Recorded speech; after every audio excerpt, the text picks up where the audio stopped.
I made James a fancy salad today with a bunch of things. Feta, cauliflower, Saskatoons, kale, and apple.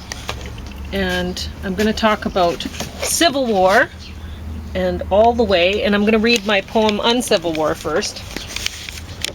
And, oh, James has some books he wants to talk about too. It looks like. I prefer not to have to talk about any of these, but Okay. I'll read pretty well anything. Doesn't matter how garbagey it is. And how many of these are supposed to? 2 of them are supposed to be considered classics. Oh, good. One by Karl Marx and one by Arthur Schopenhauer. So here's Uncivil War. I wrote this one while I was waiting for James to finish watching one movie. So that's today, July 15th, 2024. I've heard that our Hells Angels here can't cross the U.S. border now since they promote a state of fear, and yet the states will still allow Hells Angels chapters of their own. State terror is fine if it's homegrown. There has been talk about a wall for years to keep gang warfare out. Will border bans there work at all? It keeps our angels out, no doubt. Our angels are a bunch of dicks, but they won't push against the pricks. You push an angel, they'll push back. But they've been somewhat civilized, just waiting for a gang attack. Gang warfare might soon be disguised as civil war, but who can tell? The whole U.S. might go to hell, as hell is raised on U.S. land. But isn't it a little late to draw a line in U.S. sand? The angels posture on and wait for something that's worth fighting for, the freedom of uncivil war. So yeah, I noticed, chatted with one of them. They had several different displays from different chapters across Alberta, and maybe one from Saskatchewan. I saw someone from sporting the colors from Saskatchewan, so maybe they had a little stall. But they were selling stuff, the t-shirts that said support 81, and so the one guy told me that stands for the letters of the alphabet. The 8th letter and the first letter say H and A, support the Hells Angels. But they had ones like keep the rodents out, keep the rats out of Alberta. That sounds like keeping a certain type of folks out. Maybe they're really concerned about hygiene and keeping real rodents out. Maybe, because Alberta is supposed to be rat-free, which I'm not sure if it is. Well, you look at the people who are sitting in control up in the government. I mean, we're talking about the whiskery creatures. Exactly. But, I mean, Alberta doesn't have ports and stuff like that, so why would they be rats be here? Well, they're in Saskatchewan, apparently. Really? Saskatchewan isn't. Well, I think we're the only province that's rat-free, except for our legislative assembly. Okay, well, Civil War.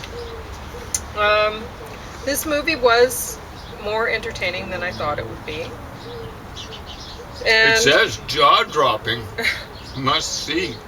Well, I don't know. It's not quite that good, eh? Well, I don't know. It's a little bit over the top. Whatever. Well, maybe that's jaw-dropping. Maybe, yeah. Maybe Yeah. people want that. With me, jaw-dropping, so like this, fall asleep. But anyway, go ahead. Well, I did like the one scene. Like, okay, they're leading up to. There's this young woman. She's not very old. She looks like she must be a teenager, but I suppose she would be older, like maybe college age or whatever. But you know, you get older, and all of a sudden, like if James and I were to walk through the university, well, everybody just looks like children, you know. Even the professor. Many of them. Does that guy shave? But anyway, so this woman, she looks young, and I'm not sure exactly how old she's supposed to be in this, but she wants to be what do you call the photographers that do the war coverage and stuff like that? Boots on ground, but war correspondent, I think. Oh, Is that good enough? Well, I don't know, because that would be the reporter, right? Not the person who's taking the pictures, wouldn't it? I don't know. You're I right. don't know. Anyway. Correspondent, writer. Yeah. Mm-hmm. So she wants to take the pictures. So she's tagging along with somebody that she totally, like her hero, right? This other woman that she's she totally idolizes. And but this young woman, she's really, well, she's young. So she's doing really stupid things. I mean, they're in the middle of a civil war, and it's serious stuff. And she's not serious enough about taking care of herself. I mean, you got to get the pictures, sure, but if you don't stay alive while doing it, then what's the, So anyway, I'm going to give you a bit of a spoiler alert here. It ends up that she has done something incredibly stupid, as young people do, and she gets caught by some people who are, they're not going to, they have the press passes and whatever, these people, to take pictures, but that depends on, how, if other people are gonna respect that, their right to photograph the events and whatever, right? So, well, they could be spies. That's true. So, but in any case, they've been captured by some people who have no interest in freeing them. There's a few people out there like that. And so the woman who is her, like, that this young girl idolizes, the woman who, she's been doing this a long time, she has to step in to try to rescue this girl. And there's a larger man with them, and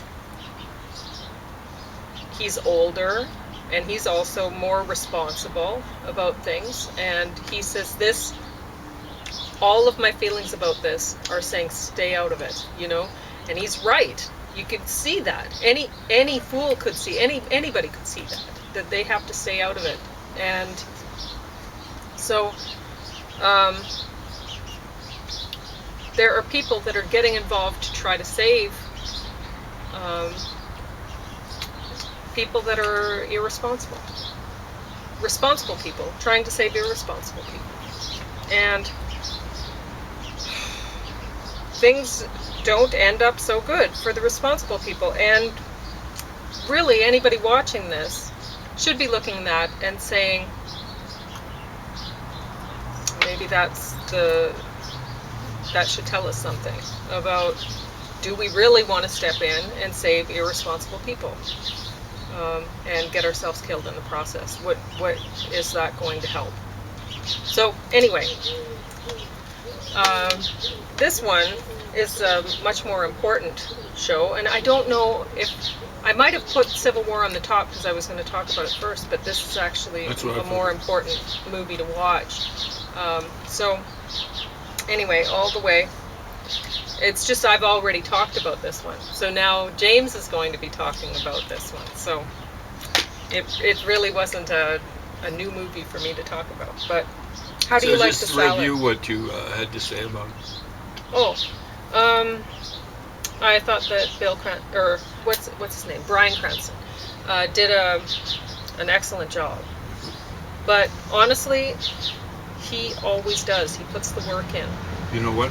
I think he's getting better as he goes along. He might be, yeah. I mean, the first time that either of us saw him in anything was Malcolm in the Middle, and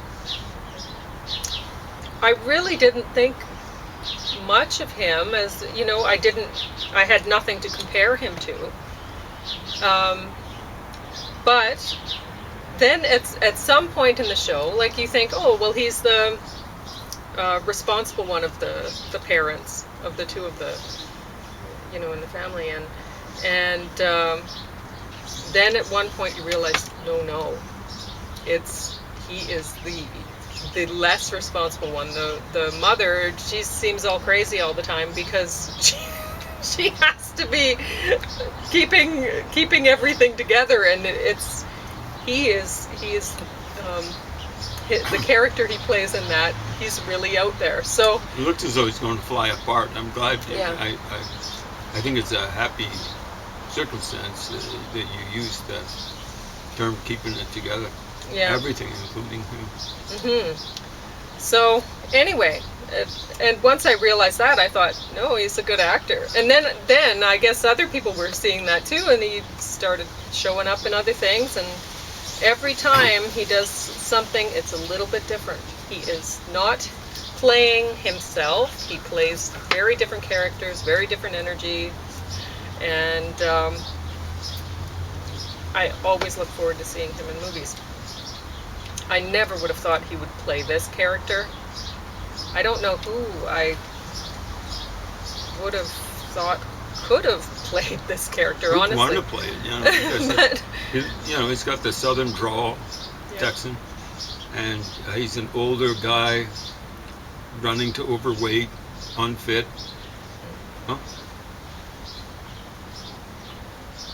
Anyway, It's not a sexy role. no, I suppose not. But whatever, you can go ahead and talk about it. Talk about your salad. Do you like it? Is it as good as? Awesome. Yeah. I've been basically eating apples, so I've got some. I was going to try to chop Spread up it the around. hazelnuts by hand. They used to sell sliced hazelnuts in Bulk Barn, but I haven't seen them there. But maybe we could check the website. So there are and see if hazelnuts they're- in here? Or? Yeah, I'll I have to watch use the out. coffee grinder to grind them up. So they're Yeah, not. sure. Yeah, they're not. You won't come across anything That's good. crunchy, which is unfortunate. I would have liked the sliced ones, but I didn't have that. I had whole ones, and I thought, well, I can't put whole ones there, so I could chop them up by hand, and then I thought, well, it's kind of hard to do, so I stuck them in the coffee grinder, and, well, it pretty much turned them to powder, so that didn't really work my out. teeth. Thank you. Yeah. Mm. I'm having a little trouble with my teeth. They're overdue for a dentist, but I don't want to catch COVID. And I saw dried blueberries on sale at Superstore today, but I kind of felt the bag, and they felt kind of hard, like honestly, like little pebbles. So I thought, nope, don't want that. I'd have to soak them or something. And that just reminded me, oh, I have Saskatoons in the freezer. So I thawed out a bowl full of Saskatoons, and there it is. It's awesome. Yeah. So I don't know what kind of sauce. Did you say what kind of sauce? I think Well, I mixed a couple there's together. that vinegar, Yeah. wine vinegar or whatever. and Yeah, what's the red other wine one? vinegar and the poppy seed one. I kind of mixed the Yeah. two. Yes. Because I didn't know if it'd be sweet enough with the red wine vinegar, and so I put a little bit of the poppy seed. So So, they used to say when I was getting an injection, you won't feel the thing. And they were always lying. But I'm not lying now. I don't taste the kale. yeah, So Yeah. that's awesome. that's good. When you can eat a recipe Yeah.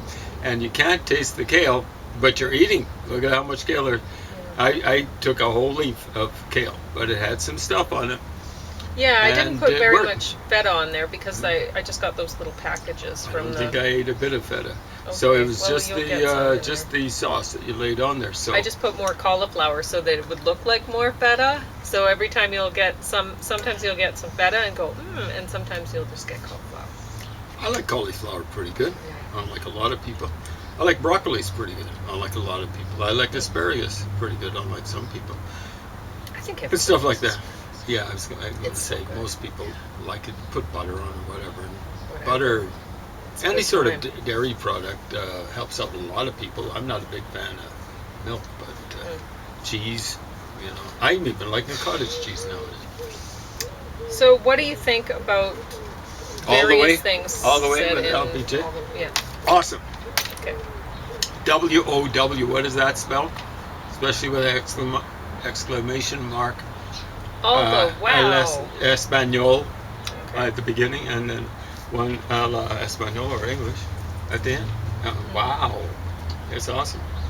Especially Cranston's work. I like this old guy. I've seen him in a variety of different things. I was playing Richard Russell, or he was called Uncle Dick. Dixie Crat. Oh, was I can't remember. See, I lost track of what happened in this movie. Was this the one where there were a couple young Jewish college students that That were got killed? Yeah. Oh yeah, With they the- got okay. buried.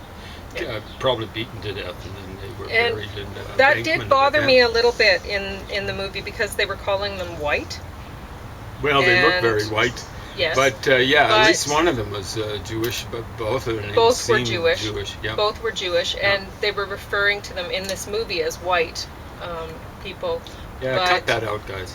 Yeah, stop that. Stop calling them Europeans. Stop calling them white. If you want to call them Caucasian, the old classification Caucasian applied to Arabs, for example. The people who killed them definitely didn't think of them that way.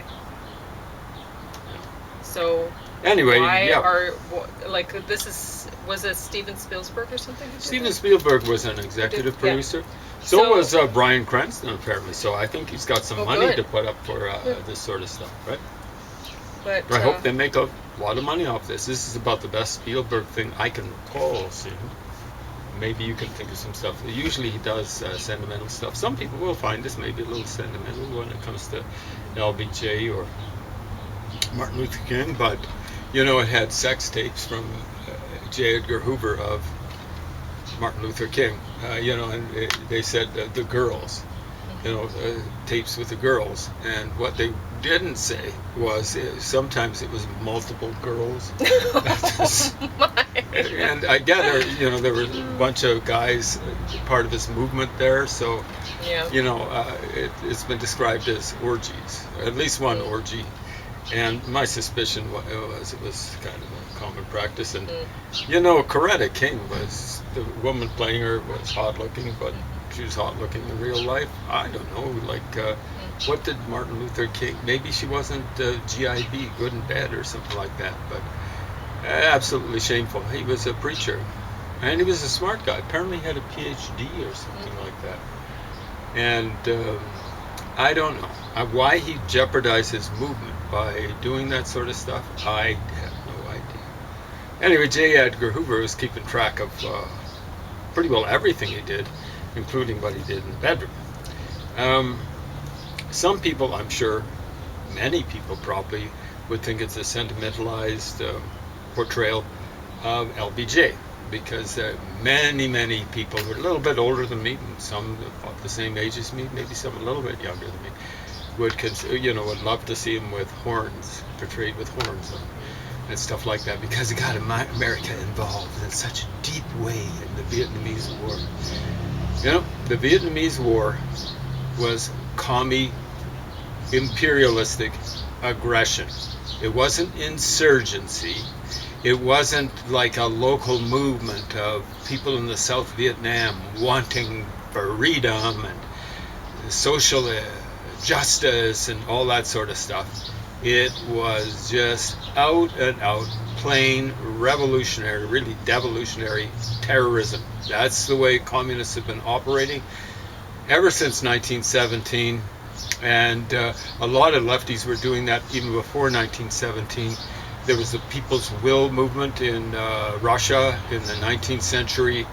Anarchists tended to be that way, although the terrorism was kind of sporadic. What the commies did was kind of make it industrial strength and kind of like assembly line. Okay, we'll just go into all the villages and be doing terrorism. We'll move in on them in South Vietnam, and we'll move in on them at night, and then we'll depart. So we're trying to make the Americans and the South Vietnamese troops paranoid about these troops or these villages and stuff like that. But the villages, the peasants couldn't really care who was bossing them, just so long as they left them alone. And they ultimately came to care about letting the commies do whatever they wanted, because the commies would kill whoever they wanted. That's what revolutionary terror is all about. And that is not my characterization.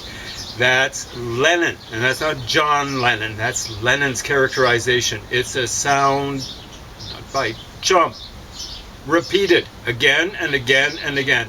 We are doing revolutionary terrorism. That's not me. I'm quoting Lenin.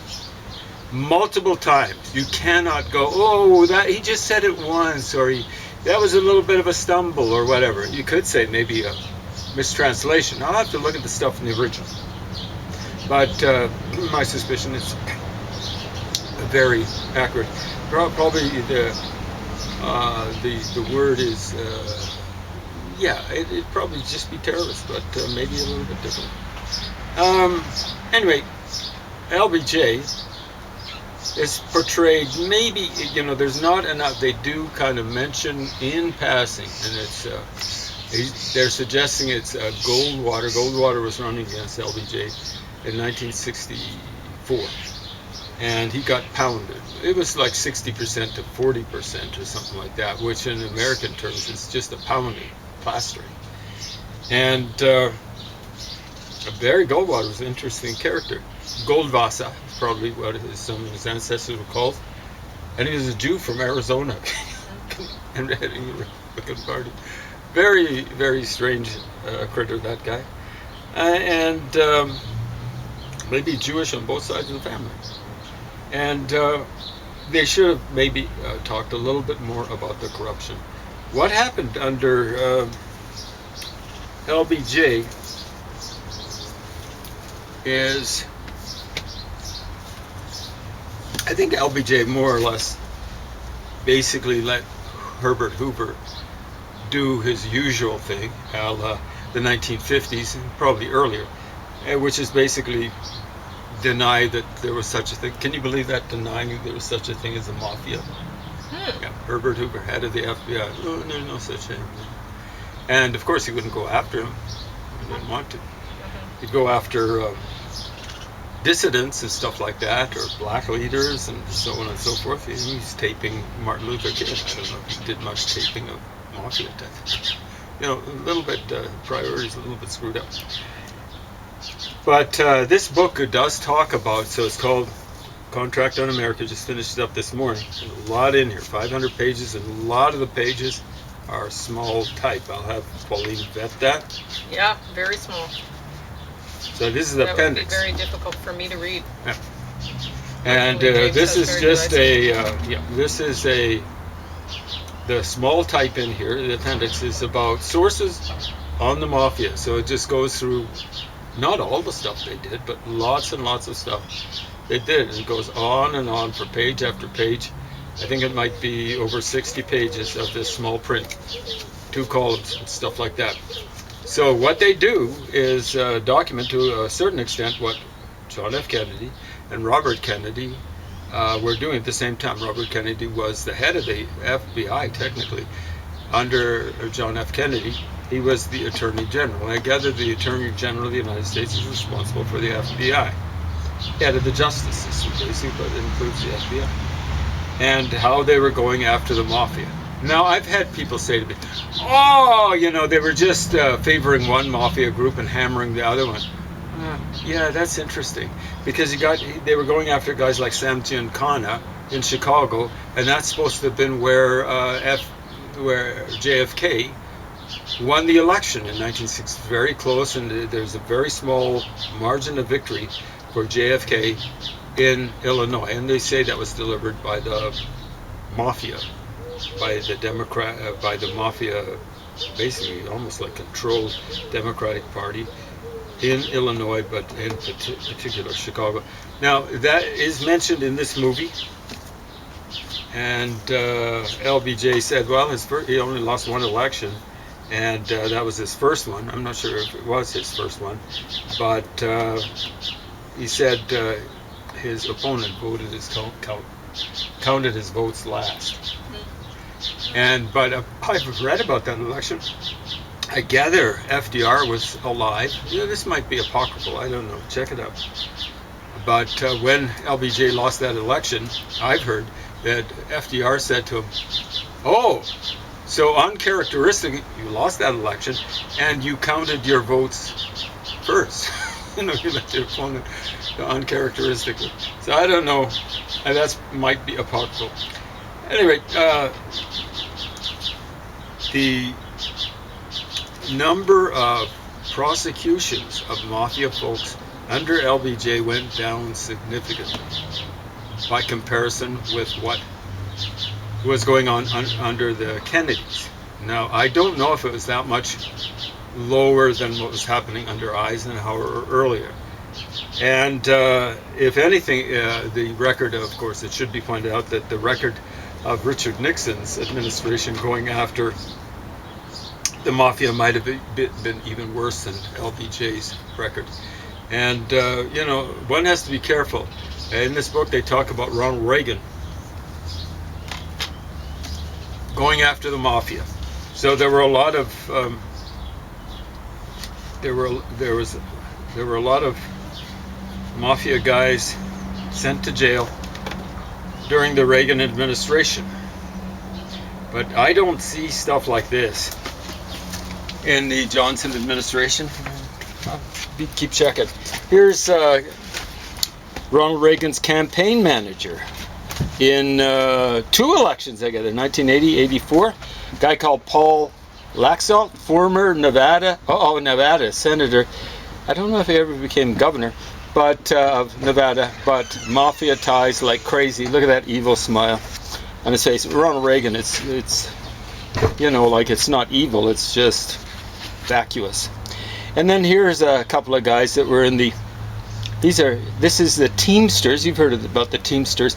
This is after Jimmy Hoffa, I think, got whacked and ended up maybe in what's that place in New Jersey where the New York Giants play. Can't remember. Not really important. But Jackie Presser, Teamsters president, takes orders from the mob and has been party to kickbacks, attempted bribery, and racketeering. According to federal sources, he's now under indictment for draining $700,000 from union coffers. Raymond Donovan, left, vice president of a New Jersey construction firm, a little bit like Donald Trump, is repeatedly linked to organized crime by FBI sources and in taped surveillance of mobsters. Okay, President Reagan named Presser an 8th grade dropout, so 7.5 grades of education, senior economic advisor in his 1980 transition team, and made Donovan Secretary of Labor. So he'd be a guy who's involved with the mob exploiting labor. So I think under the Reagan administration, they were doing a selective prosecution of various mob families and stuff like that, and promoting others. How much time? Oh, a couple. Couple of minutes. So here's a little warning. I'm going to be reviewing this. I've got about 8 pages left. La Commune de Paris adresse du Conseil Général de l'Association Internationale des Travailleurs. So an address to the General Council of the Association, the International Association of Workers, by Karl Marx, and a preface by a guy called Claude Villard. And I'll show you how they've got this. This is the publishing company. Le Temps de Cerise, so cherries, right? But you see how they've made that little, the E there, the first E, small? Because you're supposed to drop that out. Le Temps des Crises, which is of crises. Oh. Yeah, a cute little thing. They seem to believe in this sort of stuff. This was republished, originally published 1871, republished in 2002. Hey, you commies out there, cut out the nonsense. As Susan Powter used to say, stop the insanity.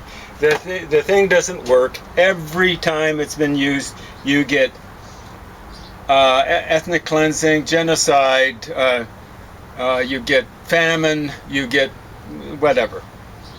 That's it.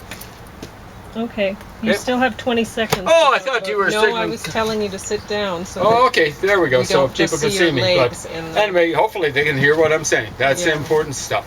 Cut out the nonsense. This stuff is garbage, okay?